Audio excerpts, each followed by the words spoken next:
Welcome to the podcast, and very excited to have with us today Sam Morse. And one of the privileges of this podcast is getting to interview and speak with people like Sam. And more so for me, the real privilege is getting to know someone more. And I've known Sam for a long time. From being around Sugarloaf, and yet when I look back in backgrounds and find things available about you, it's just that much more fun to dig down into some of the things that you've done. And so welcome, Sam. We're super excited to have you here. Thank you for having me. Excited to talk about the old times and talk about what's going on right now. Nice. So a little introduction on Sam. I guess we're going to classify you right now as a World Cup downhill racer. Oh, yeah. He's been on the U.S. ski team for 7 years now, or is it longer? Longer. Closer to 10 now. Closer to 10, yeah. Yep. You grew up in Sugarloaf, Maine, attended Carrabassett Valley Academy, and we could probably say you're attending Dartmouth College? Yes. I'm halfway through. Halfway through. Rising junior. It's a 10-year program, is that right? Yeah, I'm 6 years in halfway, so I'm currently on track for the 12-year mechanical engineering degree. Awesome. Great. Yeah. You're a contributor for Ski Racing magazine. Yes. Online. Yep. Yeah. Yep. If you want to know some real technical ski racing, I mean, really some great highlights that for the weekend skier would enjoy reading. And you'd pick up some great tips, but I learned a lot about skis and waxing and things that I didn't know for sure.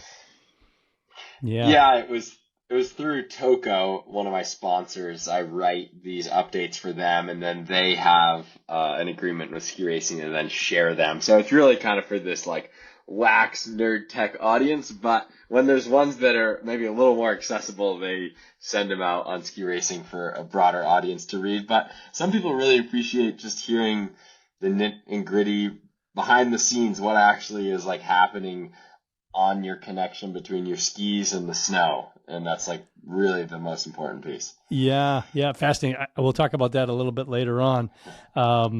And so speaking of Toco Wax, you're on the U.S. ski team, so you have sponsors that help you out. And I know Mom and Dad, Pam and Earl Morse, have been, huge supporters of you and your program. And yeah. But also your other sponsors, these, correct me if these are wrong, Cliff Bar, Sugarloaf Ski Resort, Fisher Skis, Swix Poles, Sweet Protection Helmet and Goggles. Any others that I didn't get? Yeah, and Toco. That's about it. Toco. Yeah, great. Yeah. Some career highlights, and I could go all the way back to the Bill Bowsum days. We won't go that far back, but we will pick up on 2017 World Juniors downhill winner. 2021, you had 2 U.S. national podiums in downhill and Super G. And 2020, you were 29th at the Val Gardena World Cup downhill. Yeah, that was my first top 30. First top 30. That was monumental. Yeah. Mm-hmm. Yeah, and then started off this winter skiing season on December 15th. You posted a career best 10th place finish at Val Gardena. Again, that's a favorite spot. We'll talk about that some. And you made the jump that day from 38th. Your bib number was 38, right? Yep. Yeah, nice. And then on January 20th of this year, you had a 16th and a 17th place finish, right? In Kitzbühel. Yep. And then on February 17th, which was just last week, the final downhill. Is that the final downhill of the regular season? Yes. Yep. Yes. Okay. So you finished in 10th? Yeah. Wow. So that's killer amazing. Way to finish off the killer year. way to finish off the year. I mean, we're talking the 10th fastest man on skis in the world. For sure. Yes. So also other things of note, you started a summer ski camp for young athletes called F.A.S.T. And that's a faith-based ski camp for young racers that you hold at Mount Hood. And F.A.S.T stands for Faith and Ski Training, helping athletes to become faster ski racers and better people. We'll talk about that some more as we go along here. And the other thing I guess I'll also add is your entrepreneurial spirit, I guess we'll say, maybe some from your parents and your own generation as well. Delis, sandwich shop at Sugarloaf. Yep, that's been quite the project with the family, and my dad's really run with the skiing image, and I ended up being the poster child of it all, but it's been fun to be a part of. Yes, yeah. Well, you're the reason why those kids are in there, for sure. Yeah. That's great marketing. And for the food, not just me. But. The food is phenomenal. Yes. We have to give a shout out. And the new ordering process there is incredible. Yeah, we're trying to streamline it, make it more effective. Yeah. And the big expansion was across the hallway. Now we got a lot more seating, which is nice because my parents' goal was to always just make it a community hangout for Sugarloafers to come in and be a part. And you didn't have to spend a ton of money, but it was always like crowded and packed in the other space. So now there's a lot more room for people to come and hang out and take their time and not feel like they're being rushed out. So. Yeah. Well, I've always used it as I guess I'll use the word incentive for young skiers. If we do 2 more runs after this, we can go in and have get a mud cake, a mud cake or a magic bar. Yeah. Great. So jumping into the conversation, I saw you indicated you're on the road about 300 days a year. Is that right? Yeah, I finally sat down and counted last year, and I was 297 last year and 295 the year before, and I was like, oh man, why did I buy a house? The house is in Park City, is that correct? Yeah, it's a house is a generous term. It's a condo that I actually bought off of one of my coaches, which was awesome. And it's been a really, really cool spot to lay down roots. We have our training center right there for the ski team, big gym we work out at. But at this point, it's just been a really expensive storage unit. For skis and skiing equipment? For skis, yeah. It's all the sporting equipment. All the kayaks, yes. Yeah. So tell us a little bit about those 300 days. One of the last questions I might have sent you was, what's a year like? Maybe that's a better question to start with. What's a year like for you? For sure. We'll just jump in from right now. Right now is kind of typical time. You're beginning to wrap up your season. I have 2 more races in Sun Valley, Idaho at the end of March for U.S. Nationals. And that'll kind of cement the end of my year here. Then right after that, I go to school back at Dartmouth College in Hanover, New Hampshire. So I drive my truck back east. I'm camped out there end of March through beginning of June and just scratching my head trying to keep up with calculus with the smartest kids there. And then after that, I drive out and run my camps for F.A.S.T Camp. We are actually having 2 this year. We're having a speed camp at Mammoth at the beginning of June, and then our classic one at Mount Hood immediately following. That kind of takes me right to the end of June. I go back to Park City, work out. Typically July is kind of my one free month that I'm supposed to be working out and prepping for the next season. Last year I did dip out and go on a month-long canoe trip up in northern Canada. So I was unavailable for a month off the grid, which is awesome. This year, I think I'm going to have to disappear into the wilderness in Quebec for a canoe trip with a friend for a couple weeks. So July is kind of the 1 month of play that I get. Then July 28th this year, we're flying to Argentina. The next prep season begins end of July into August. We train down in the Southern Hemisphere because it's their winter. Then we kind of we're going to do 3 bouts down there this year. So you go down for 3 weeks, come back for a week and a half, 2 weeks at the end of August, beginning of September, do a little more dryland, fly back down. We're going to go to Chile in September, train for 3 more weeks, come back, do 1 more dryland block of 3 weeks, then go back down to Chile a 3rd time in October. So lots of travel. And then beginning November, season starts. We've been trying to kick the season off in Zermatt. The races keep getting canceled because of the weather there. But hopefully 3rd time will be a charm. And then we come to Colorado. We train there for end of November, getting ready for Beaver Creek, which is the one American event we have consistently each year. That's right at the beginning of December. Right after that, we fly over to Europe. I flew over to Europe this year on December 5th, and I get to go home tomorrow. So I've been over here 3 months, and it has been quite the grind. Just racing in Italy, Austria, Switzerland, France, Norway. You're going to a new place every week, and that's kind of the heart of the season. And then, like I said, now I'm just wrapping up my year. So that's kind of my year in a nutshell. That's how you get to 300 days a year on the road. Wow. That is a busy schedule. And so how are you logistically, like when you're in Europe, you've been there since, what'd you say, November? December 5th. December 5th. Okay, December 5th. Yeah. How are you making your way around Europe from place to place? Yeah, so we just have team vans. We got these big, 12-passenger vans that you roll from venue to venue. As you get older and you're making a little bit more money ski racing, you get the privilege of renting a car. So I actually managed to rent a car for about a month this year while my wife, Mackenzie, was over here. So she was over here, and she was traveling with me venue to venue, staying in the hotels and everything. Then when she went back, I returned the car and just back riding in the team vans, just like CBA. With everybody getting along all the time. Yeah, most of the time. That's awesome. So, and if you could let these people know, tell us, what are the venues? I mean, people that are going to be listening today don't know much about ski racing. So what are the venues? Let's, I guess, start at the beginning of the season. Yeah. Yeah. So I'm a World Cup downhiller in alpine ski racing. Downhill's the event with the fastest speed, the biggest jumps. You pretty much just ski the trail. And we have a handful of classic downhills. There's supplementary downhills that change each year, but there's kind of, I would say, 5 really big classics. And they start in Italy, and that's Val Gardena and Bormio. And then we have Wengen in Switzerland at the beginning of January, and Kitzbühel in Austria. Wengen and Kitzbühel, these are the Super Bowl of ski racing. There'll be up to 80,000 people watching in Kitzbühel some years.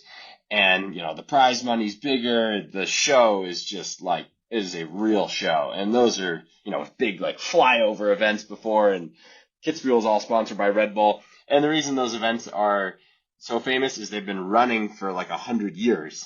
And they're on these really unique courses. The course sets and the way you go down the mountain, there's no way you could build one of those today. It would be deemed not safe.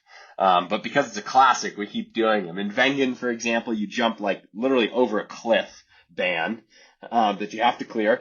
And then you go through this 90-degree switchback section that doesn't really work with downhill skis, but somehow you make it work. And a lot of guys hit the net there.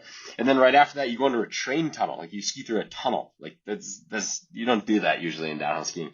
Kitzbühel is notorious for just being really steep and really icy.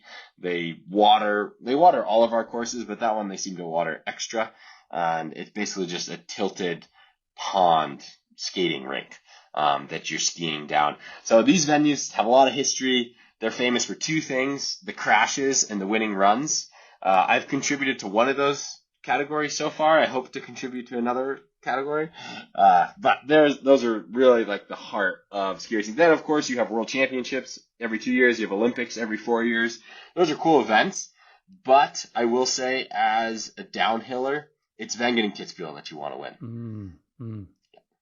And what's been your best result? Well, the Kitzbühel, you said you were, I can't remember. Tell me how was your 17th? 17th was my best at Kitzbühel. Yeah. I got in the top 30 this year at Wengen for the first time, which was awesome. It was 25th and 30th, and definitely have more work to do on those hills. Those are the hardest to execute on. It takes the most amount of the experience. They're the most unique, and the old veterans of the tours dominate those. So you speak about that. I'd love to have you talk a little bit, Sam, about veterans and we often think about athletes and they're peaking when they're teens, early 20s maybe, or something like that. This is a more mature sport, right? For sure. It's a skill-based sport. It's not you for sure have to be athletic, but it's not just pure athleticism. It's more like car racing in that the experience on the tracks really pays dividends, particularly in downhill and Super G. We're going back to the same tracks every year. They're set the same way. So the guys that have been doing it for a long time have tricks figured out on these tracks that take years to learn. As my personal career went, I won World Juniors at 21 in 2017. After that, I began getting opportunities to race World Cup, which is the premier level. It took me probably 2 or 3 years before I was doing it full time. I was still racing the lower level races and just kind of doing World Cups here and there. And then the last, whatever it's been, I guess that's maybe 4 years, I've been racing World Cup like full time exclusively. Even at 27, I'm still one of the younger guys on the World Cup. Believe it or not, the average age in the top 30 keeps going up as ACL reconstructions keep getting better. The way they manage the start list has changed, which really protects the top group. It's harder to fall back in the rankings, which is kind of a complicated nuance. And it's a long road to work your way into the 30. It's all about start position. Each race you do better, you earn a better ranking, and the next race you get to start better. Think tennis in terms of your ranking, but not like tennis in that what order you go down the course really matters. It's fastest at the beginning, and then it gets slower as it gets rutted up. Think like a muddy dirt road that gets rutted up over time. And so I finished this year ranked 31st in both downhill and Super G, which is my best ranking ever. Breaking that hurdle into the top 30 is a big jump, and I was one spot away. That being said, I will probably be starting in the top 30 next year because there's often some injuries or some retirements or things like that. So I'm in a really good place going into the next season. That's awesome. Great. And so I had a question there. So yeah, I guess, so where were you ranked last year versus this year? You remember? So in downhill, I ended the season ranked 35th. Okay. So I moved up 4 spots, which every year moving up rankings gets harder and harder. In Super G, I didn't even race. I didn't race a single World Cup Super G last year because we didn't have enough start positions. So this year has been a huge breakout year in Super G, jumping all the way to 31st, scoring my first top 30 results and my first top 15 in Kitzbühel Val. So this has been a huge year improvement in Super G. Yeah, for sure. And when we talk about Super G and downhill, those are the 2 of the 4 disciplines. Yep. You got slalom, giant slalom, Super G, and downhill. And slalom, quick gates, shorter skis, giant slalom. Nerds. Yeah, nerds. Who would want to go that slow? Yeah. Giant slalom, you got the panels between the gates, still 2 runs. The gates are anywhere from 50 to 75 feet apart, kind of in that range. And then you have downhill, Super G and downhill, where the course is just way more open. The speeds are way faster, and it's way sicker. Yeah. Yeah. I have a note in here that I read. It was something about, I like to ski fast and take big jumps. Oh, yeah. Yeah. So that's the best part of downhill. Tell us about. Yeah, go ahead. What makes it unique is there's very few opportunities in life in general where you have like a venue in front of you that is completely closed off. Like there's nobody like running out in your way. There's no slow tourists slipping down the slope. Like it's completely sealed and safe. You've got to inspect the hill. Then you have helicopters sitting right next to the course to fly you to the hospital if you mess up. You're not going to die. You probably get pretty hurt, but the medical safety is really good. And the jumps are huge. I mean, we're flying like 200 feet, going 90 miles an hour with no roll cage, no seatbelt, just like a plastic helmet and a back protector, just sending it. It's really like pure and raw in that aspect. And as a kid, you get to run the Sugarloaf downhill, which is a big deal. And then, you get to go out west and run downhill out there. But to get to now to this level, to run these big tracks, it's really an honor and a privilege just to go down the course. And yeah, sure, you're stoked if you do well, but either way, you're thrilled to just have survived and got a huge adrenaline rush, and it's such a blast.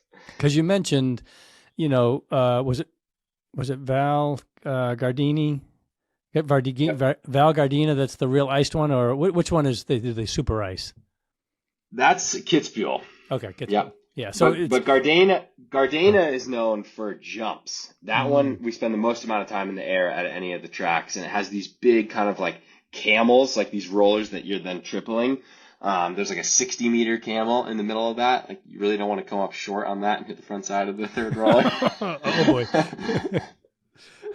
So at Kitzbühel, super injected with water because they're basically making, like you said, it's skating with long blades, Mhm. and the purpose of that is to make it fast.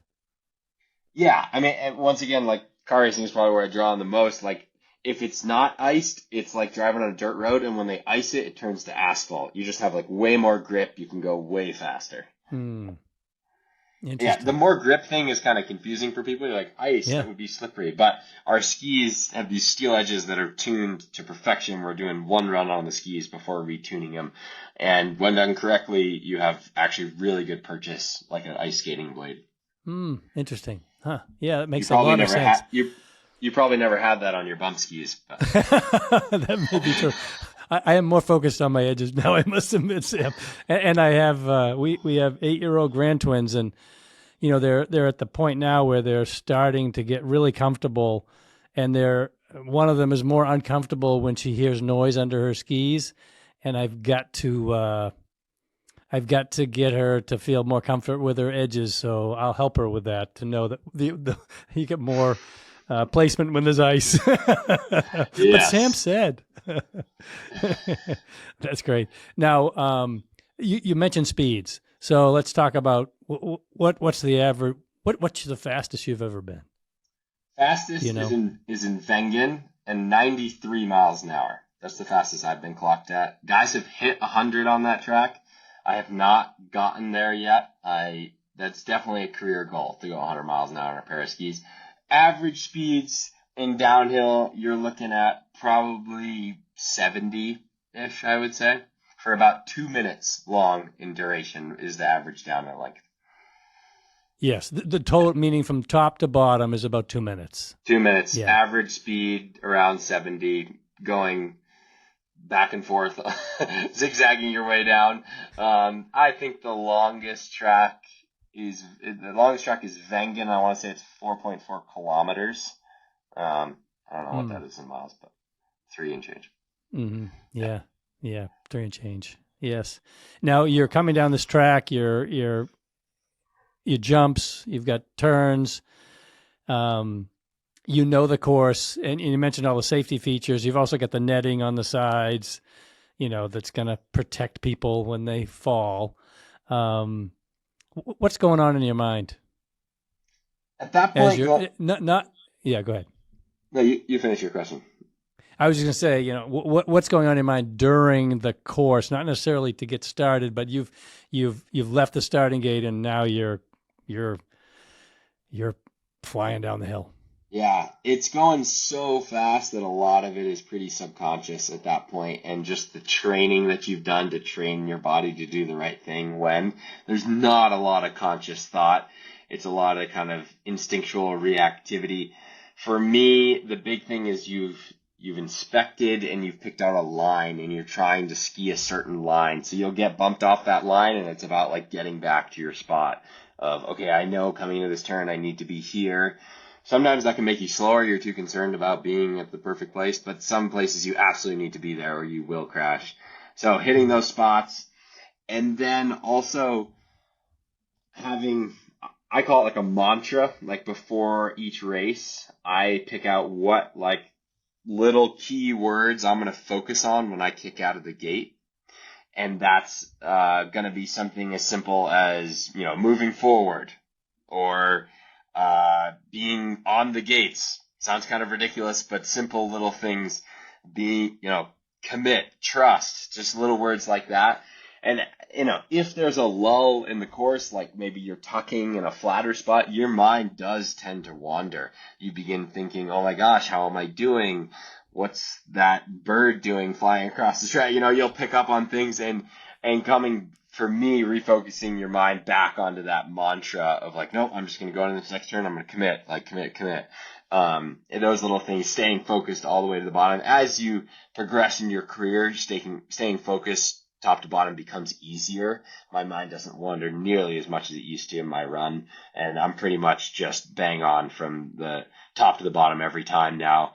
Skiing, like I said, kind of more, you make a plan ahead of time, you just try to execute the plan, and everything kind of comes out subconsciously, if you will. It's fast. Yeah, it's really fast. By the time you think about it, it's over. You're done. Yeah. It seems, when you're watching it on TV, it seems like it's 2 minutes long, and you're just sitting there watching, and yet I can't imagine the speed. Just thinking about what I've done on skis and the speed I've been, it's, not sustained at that by any chance, but the thrill of knowing that course is all yours and you can do whatever you want to with no obstructions, that's pretty fascinating. For sure. I bet and that's it's all great fun. It's all relative. When you point it down, Gandhi line and you get cooking on your skis, you feel like you're going fast. And it's the same feeling that we feel. We're just junkies for it, so our tolerance has gone way up. That's all it is. It's the same sensation. We're just experiencing that at a much higher speed. And the last thing I'll say about kind of the sport is the margins of time. It's so tight sometimes. In Kitzbühel in the Super G, I was 0.4 of a second off in 14th. So you had almost 15 guys in half of a second skiing around all these turns with all kinds of stuff going on, making mistakes, and the snow is changing, and there's like a zillion variables. And for all those variables to be at play and for all those guys to come down half second apart, like that's crazy. So you got to be, that is absolutely crazy. Yeah, you got to be spot on, and it can be a fraction of a second. You miss time a turn, you're out, your day's over, and that's what I think makes ski racing like one of the most challenging sports. Unlike something like baseball, okay, you missed trying to swing the bat. Well, guess what? You get another chance. You get 3 chances before they kick you out. This, you get 1 chance, and if you miss, you're done. The margins are just too tight. Right. And a batting average, a good batting average. Yeah, 500 would be incredible. That'd be incredible. And you're talking about half of a second. And the ball's only going 90 miles an hour. Come on, that can't be that hard. Really? So that was the question I was just going to ask about the difference between second, let's say first, second, and 30th place, and you're talking a half a second. It really varies race to race. There's certain races where I actually raced today in Salanavea at an Europa Cup, not a World Cup, just to do some more races before I go home. And the conditions, it was raining. It was really tough conditions. The spread to third was 1 second. So you have races where the margins are really big. That was just because of conditions. But when the conditions are fair, the margins are really tight. A first to third margin, anything bigger than a few tenths is a sizable margin. So, a lot of races you'll see come down to hundredths or a tenth or two, and that's pretty tight, pretty common. So you have to get used to that world of that margin. And so how do you get down to the bottom of a run? What's a successful run? For me, successful run is that I executed my plan that I'd set forth. That doesn't always mean you're fast. Sometimes you made an inaccurate assessment of your plan. Like sometimes your plan was just wrong. You'll be like, well, I came into that section and I wanted to set it up this way, and that just wasn't really the best way to do it. And that's when you make notes. I mean, after every week, I'm making notes of when I go back to Kitzbühel, these are the X, Y, and Z things I did well. These are the X, Y, and Z things I thought was going to work and didn't work, and I don't want to make those same mistakes twice when we go back next year. So it's important to keep track of those. One last thing on the margins piece, we talk about the top 30 a lot. The reason the top 30 is important is because that's when you start getting points, like World Cup points to contribute towards your overall ranking with that. It also is where the money starts. The payout only goes to 30, which is key. And that margin to 30 in Kitzbühel, when I was 10th, for example, that margin to 30 was 1.3 seconds. That's a pretty tight margin. On more challenging tracks like Bormio and Kitzbühel, you'll see that top 30 margin go up to about 2 to 2.5 seconds.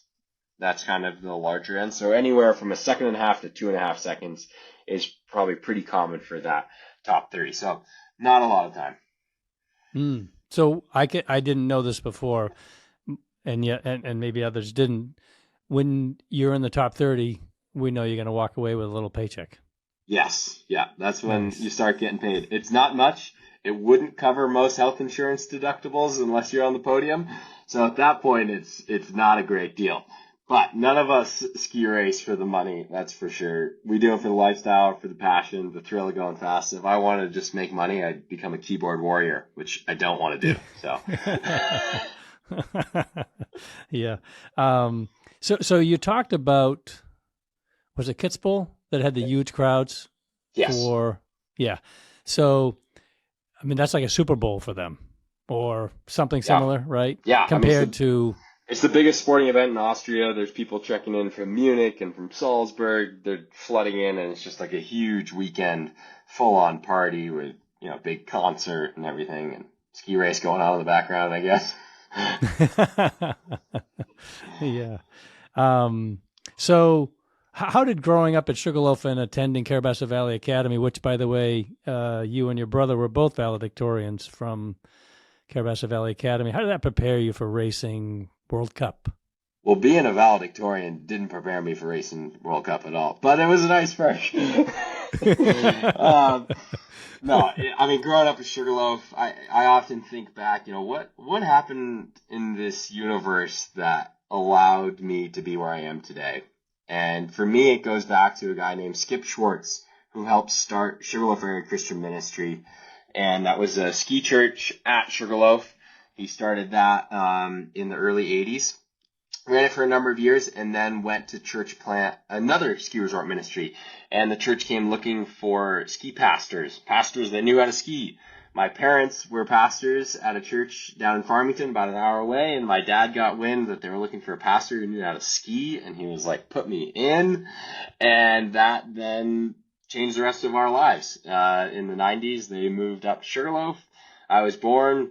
I just happened to be born at Sugarloaf, which is like the premier racing center of New England. Skiing and ski racing is what my friends did. It's what my brother did. So I just did it. Turned out I wasn't half bad at it. And then had the amazing opportunity to go to CVA. Not anything that was planned, but really fortunate to have one of the country's best ski academies right there. Once again, really fortunate to have good coaches. You can have a great building and you can have a great teaching staff, but if you don't have good coaches, you're not going anywhere. And Chip Cochran and Doug Williams coached me through my time at CVA and helped put me on the U.S. team from CVA there. And I would say what benefited me the most was the narrow gauge trail. That trail has a lot of elements that we see on the World Cup. Obviously not nearly to the scale and severity, but that's appropriate for that age. It's icy. It's dark often in January. It gets bumpy. You're going fast, you're still going 80 something miles an hour at Speed Week at Sugarloaf. So having an opportunity to train Super G to get running downhill there was huge for my progression to prepare me then to go race World Cup. And a lot of that was out of my control, as you just saw as I told that story. It was beyond me. Definitely God being at play there. It's seeing it long before I ever saw it. Yeah, for sure. So you've got coaching.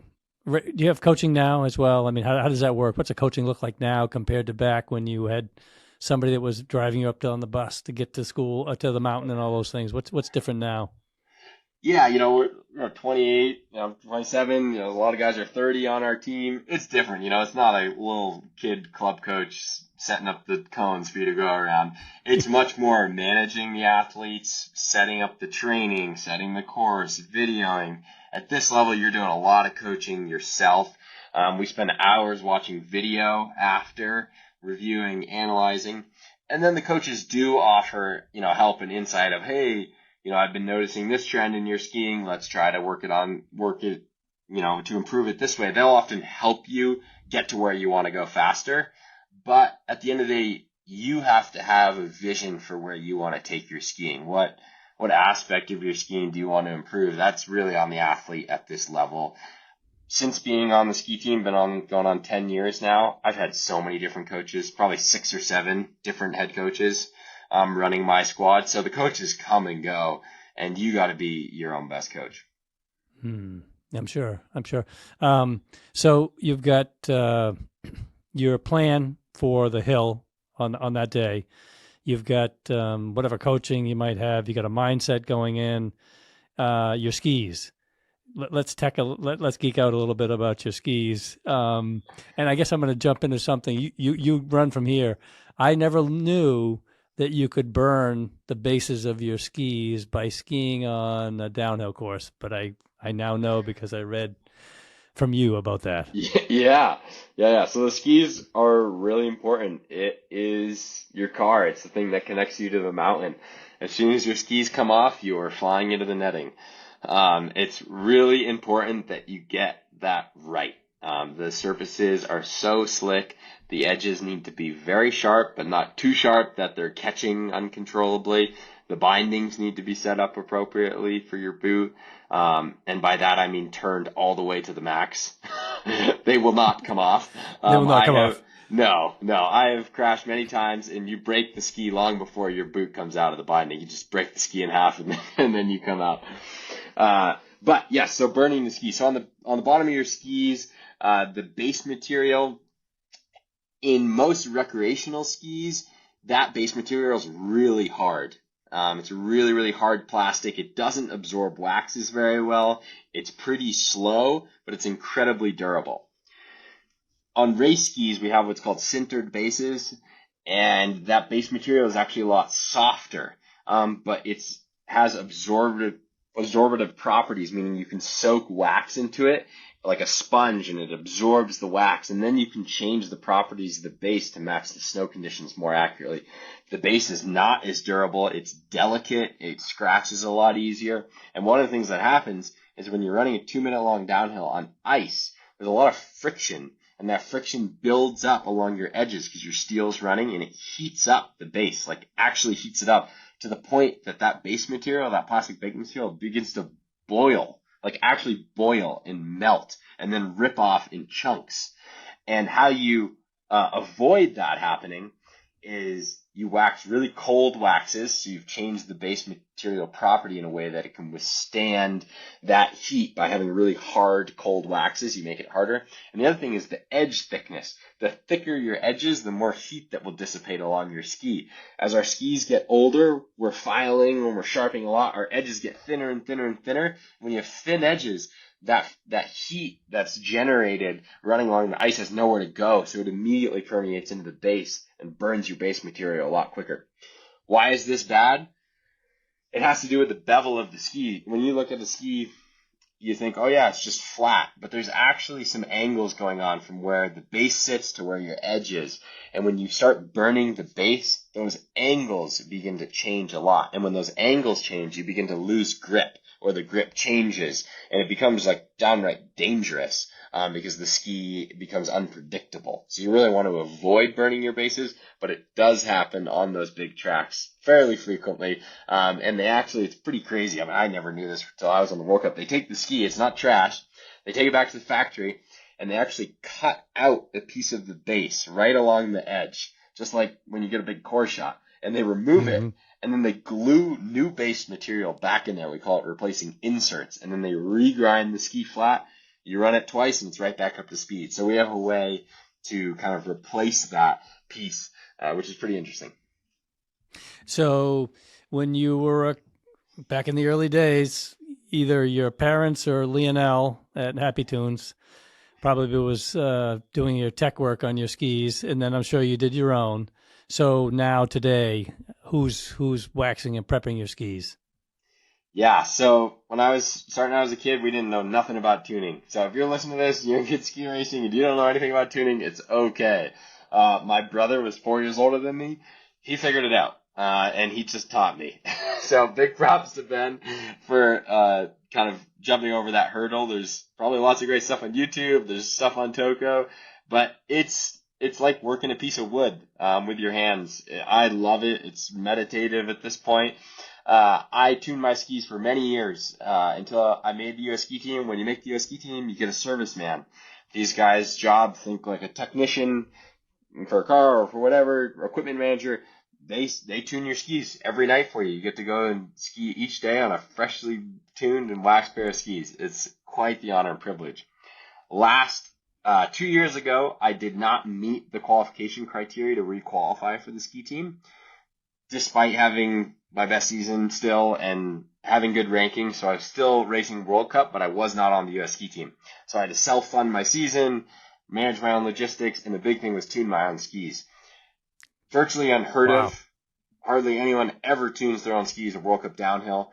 And it's pretty nerve-wracking because the consequences are pretty high if you mess it up. And I took that on last year, dug deep into the tuning box from when I was at CBA, pulled out old files and stones and traveled and tuned my skis all last year. Had an incredible season, re-qualified for the team, got my health insurance back, got my funding back. So that's why I say 10 years-ish, because it was a year off, but I'm back on. This is my 9th season. Next year will be my 10th season. This year I was fortunate enough to regain service and actually have a new serviceman. His name is Leo, and he works for Fisher Skis. So I have what's called factory service, which is also really, really special. I share him with another athlete, Bryce Bennett, so he tunes for 2 of us. He's been tuning skis for over 40 years. He's from Italy and has won a lot of World Cups, comes with a ton of experience, and has been a really big part of my continued success this year. I loved tuning my own skis last year. I was decent at it. I was by no means the best. And the big thing is you get off the hill training all day, and then I would spend 3 hours tuning my skis each night. The time spent, you weren't able to do dry land, to do recovery, to watch video. You just ran out of time during the day. So that compromises other things in your prep. Well, it's understandable that would compromise time for other things, and yet look at what you did. And I was watching, I caught a race of yours recently, and the commentator was, giving you high accolades for doing what you did last year and your results last year, and look where you're at this year. So way to go, Sam. Yeah, if you want something done, give it to a busy person, as they say. Yes. So a little bit same topic, but a little bit different. What gets Sam out of bed in the mornings? I mean, Ben's my brother, and what gets him out of the morning is definitely trying to keep up with me. No, what gets me out of the bed? I mean, on race days, like when I'm going skiing, it's about working each day towards a challenge and a goal. Like, I am just a goal-driven person, and I love a good challenge. Like, why do I go to Dartmouth College? It's full of super, super smart people. I don't need to do that. I'm just a glutton for punishment. I'm like, yeah, no, I want to try to be the best in that too. Bringing down the bell curve, but doing the best I can. And skiing each day, it's brutal. Like, why do I want to do this? It's a challenge. It's a goal. For everything just to come easy in life. It's sweet for probably about a month. And then after that, you're like, okay, give me something. So that's what gets me out of bed. In the summer, once again, it's just like, it's training. Each day you're an athlete, you're going to the gym, you're putting pennies in the bank that's going to pay off when you get to the season. Incremental. It's not, you don't just take a few runs at Sugarloaf and then join the World Cup and be in the top 10. I wish it was that simple. Yeah. You might have alluded to this before, but a little bit about your biggest mentors on the hill and off the hill. Who might those be? Yeah. I'll start with like idols, not mentors as much, but Bodie Miller and Herman Meyer were definitely people I looked up to. Bodie, of course, American favorite. Herman Meyer, bricklayer from Austria, skied with the most intensity ever seen on a pair of skis. In terms of actual mentors that I got to talk to and be a part of, my family was huge. My brother was 4 years older, like I said, kind of paved the way in a lot of things and taught me so much. My dad just had a huge passion for skiing, wanted us out there having fun, enjoying the sport, never put a whole lot of pressure on in terms of, oh my gosh, you have to have this result, but wanted to help me become the best that I can. He's like my mental coach to this day of like helping me tweak my mental approach to drive the most performance. In terms of within ski racing, Doug Williams and Chip Cochran, definitely foundational pillars. High school coaches text me, after each race to this day and check in and see how things are going. Much beyond coaches, just lifelong friends and people I look up to. That's awesome. And you've obviously got an entrepreneurial spirit from delis and your parents' Birchwood Interiors business at Sugarloaf. How has that impacted you along your journey? Yeah, my dad, started or bought Birchwood and grew it as a business up in Sugarloaf, and then got involved with delis and has storage units. He's just like a big entrepreneur. We call him like a mafia man of Sugarloaf in some ways. And I think he does that because I don't think he'd be a very good employee working for anybody else, and he wants to run his own show. And that definitely passed along to me of we're leaders, we're not necessarily the best followers. But in skiing, what watching my parents do that and being involved in it, it taught me how to take risk. Being an entrepreneur is about taking risk. It's about saying, wow, we're going to try this. We're not really sure if it's going to work. We're going to remortgage the house to do it. I hope this works. And that kind of spirit and willingness to take risk has really helped me in my ski career. Everybody's afraid to fail. I'm afraid to fail.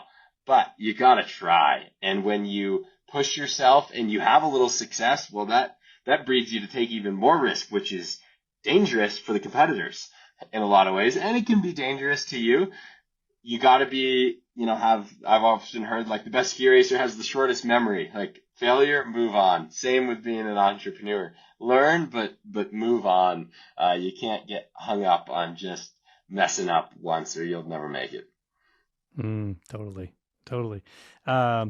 Words of advice / encouragement that you'd give to a young 8-year-old skier today. Ski a lot. I'm a fan of mileage, creative mileage, not necessarily all structured, but getting out there and skiing and experimenting what your boundaries are on a skis. Not just in a goof off, whatever kind of way. My dad was big into us as kids, like intentional free skiing. Think about what you're doing. Don't just mindlessly go down the hill and waste it, but ski a lot. Ski a lot. Yeah. So you pretty much have to skip school to do that or go to CBA. I mean, I got kicked out of middle school down at KES for skipping too many days. So sorry, parents. Yeah. In the end, I think it all worked out really well. Yeah. And then advice for a young ski racer who's attending Carabassa Valley Academy. I look at Charlie Koenig, who, she's been taking no prisoners on the downhill this year. What's on track for her? Yeah, I've been a huge fan of Charlie. Obviously, both of her parents were my chemistry and calculus teachers at CBA and just really good friends. Charlie's an incredible talent. She's into Williams College, so she's going to ski there next year, though I would love to see her become a speed skier. So we're going to see if we can keep that dream alive. But for high school age ski racer, racing F.A.S.T, my advice would be don't just do what everyone else is doing. If you just want to be the same as everybody else, that's fine. If you want to beat other people and grow in the sport, you got to be willing to do some stuff that other people aren't willing to do. If you're just doing the same thing, you're going to end up in the same spot. And that's tough sometimes. And it's no one thing. People always want to say, well, if I just had that new speed suit or I just had that pair of skis, I would be faster. I've often preached on the idea of the silver buckshot of life. People always want to buy into the golden ticket or the silver bullet, but being a good Mainer, we know what a buckshot is, a bullet that breaks into many different pieces, and that it's the sum of the parts that make the masterpiece. It's no one thing that's going to make you great at ski racing. It's taking care of working out. It's taking care of your equipment. It's watching video. It's talking to your coaches. it's finding money to do it. There's lots of different pieces of the puzzle that's going to help contribute to being successful. And at F.A.S.T Camp and stuff, I talk a lot with the kids about, picking out in your life, what are those things? Where am I maybe dropping the ball and can up it? And I do that to this day of like, okay, this off season, I really want to work on X, Y, and Z and for next year, because you always got to keep an eye on what your blind spots are and keep improving your weaknesses. Yeah. Great segue into F.A.S.T. So tell us a little bit about F.A.S.T and where that came from and what's happening now. Yeah, as a kid, there was lots of ski camps to go to. There was also lots of church camps to go to, but there was no church ski camps to go to. And so it was always a wish of mine. For those of you who might have heard of FCA camps, Fellowship of Christian Athletes, they run like lacrosse camps and football camps with kind of this youth group faith-based aspect. And I had gone to some of those as kids for like leadership training, whatnot through FCA. And really enjoyed them. Getting to, be active and talk about God and do sports was a really cool combo. Obviously, grew on the sport, Racing World Cup, U.S. ski team athlete. Marcus Corey, who is a resort pastor over in Loon, reached out to me and said, hey, I got kids getting into ski racing. They really look up to you. I'm getting pressure to send them out to these ski camps. What do you say we run one together? And I was like, sure. Okay. We planned one all out. COVID hit. Got canceled. Oh, bummer. Paid deposits. Got kids signed up. The whole deal. Next year later, we finally got it off the ground. Last year was our 3rd year running. This will be our 4th year running. Like you said, F.A.S.T stands for Faith and Ski Training. It has all the traditional aspects of a training ski camp. So, we're getting up early. We're going up on the glacier or the snow, training for 4 hours, coming down, having lunch, taking a nap, tuning our skis, watching video. But we also are having devotional time where my dad comes out, leads us through kind of like youth group, Bible study, exercises, activities. Then once again, we're back to all the classic ski stuff that I do on the road as a professional athlete. We're tuning our skis. We're watching video. We're making a plan for tomorrow. And the faith component, yes, we have these kind of targeted, we call them Devo times, but there's a larger principle at work throughout the whole camp. How we treat the van, how we treat each other, how we treat the lifty. These are all part of F.A.S.T Camp and the ideals that we try to help embody these kids to carry themselves, not just as entitled ski racers out there on the mountain complaining about the lift line, because we all do that. But instead being, okay, not just what can ski racing, what can I get from ski racing, but what can I give to this community? And it's been really powerful to see these kids become better ski racers, more well-rounded people, and better competitors. A big piece of what I share with these kids is, where does your identity lie? Is it just a lie in Sam Morse, the World Cup ski racer? Well, that's great and all, but one broken leg and that's over. And it puts a lot of pressure on yourself when that's all you are. So-and-so ski racer from CBA. But there's got to be more to that. You got your whole rest of your life to live after that. Trying to get these kids to realize that we're all part of something bigger here. And after ski racing, you don't just want to have identity crisis. And why that becomes then powerful and freeing is when, whoa, look at those effects going on. Look at those effects. Yeah. This must be when the magic happens. Yeah, that was awesome. As a ski racer, when I can stand in the start gate and say, hey, yeah, I'm here to ski race, I'm here to win, but this isn't, I could walk away from this tomorrow and be fine. I'd be sad, but this is not, I'm much more than this. That's an incredibly freeing feeling. It takes the pressure off. Oh my gosh, if I don't win today, what are people going to think of me? And that makes the ultimate competitor, a competitor that competes without fear. Yeah, that's the ultimate performer right there. Yeah, that's such good words. What's next for Sam Morse? In the short term, another term of school. That's always daunting. Yeah, in the short term, just keeping up with life. The pace, I often kick myself. I'm like, man, each year I tell myself I'm going to do a little less, but I just bring on more projects, more things, and I'm trying to say no to things, but at the end of the day, I do feel like I'm living life to the max, and I don't really want to just drive into heaven in a beautiful Cadillac. I want to come sliding in sideways with the hubcaps rolling off, just rusted, both knees blown out, and living it to the fullest. Moving forward into next year, really would love to get in the top 5 as a kind of a goal, as a reach goal, get on the podium.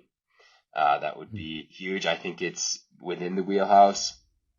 Like I said, so I'm setting my priorities to try to say no to things. Right now it's skiing, school, and F.A.S.T Camp. If you don't fall into one of those categories, it's probably a no, unless it's like a really good adventure trip, and then maybe I might get suckered in. But those are kind of my 3 priorities right now moving forward. What can I do to improve F.A.S.T Camp this year? We're expanding, having a speed camp out at Mammoth, which is going to be so fun because we've just been doing slalom and GS, which is great, but I'm a speed skier and I'm really excited to get these kids going fast. School, just chipping away. I'm halfway through. Skiing, keep climbing the ranks. So that's what's next for Sam Morse. Nice. How many kids get to go to your F.A.S.T camps?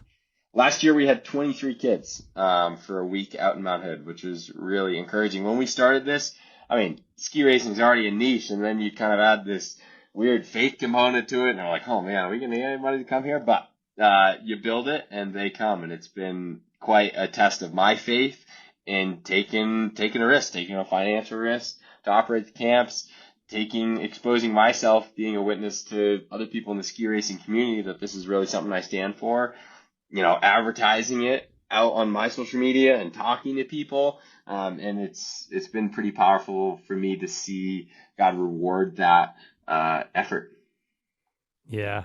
Well, you've got a huge community that looks up to you, follows you, supports you, and, you're just a superstar and all those things. And it's always been, even since when you were little, there was something special about Sam Morse. You can see it. Thank you. And yes. So how do people learn about F.A.S.T? How do they learn about Sam Morse? What's ways to connect with you? How does that happen? It sounds so lame, but it's Instagram. I hate it. I hate it when I'm on there. It's Sam Morse Ski. And from there you'll see links in my bio for F.A.S.T Camp and everything. I would also follow US Ski and Snowboard on Instagram. They post a lot of highlights and races when the races are coming up. You gotta watch the ski races. If this conversation at all sparks something in you, it is the coolest sport out there. These guys are risking it, flying down the mountains. If you've been skiing before, you'll be able to feel it in your chair when they kick out of the gate. And I think it's the greatest sport ever, and I want to share it with as many people as I can. Yeah, and you're right. You can watch it. You back in the day, you could catch some on, what was it, Sunday Sports or whatever, NBC Sports occasionally. Now you can catch most all races online some way or another. Yeah. There's right now they're working through some streaming stuff. It's been a challenging platform configuration. 2026, F.A.S.T is actually buying back all the TV rights, and the whole thing's going to change, which could be huge for the sport. Right now, ways to watch are on Peacock if you have like NBC Sports.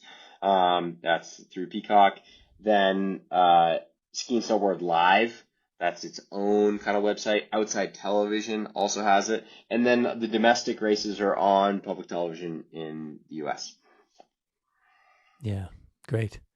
Anything that we didn't cover, Sam, that you'd like to pass along? It's been a great interview, and also probably close to 9 o'clock. You and I know each other.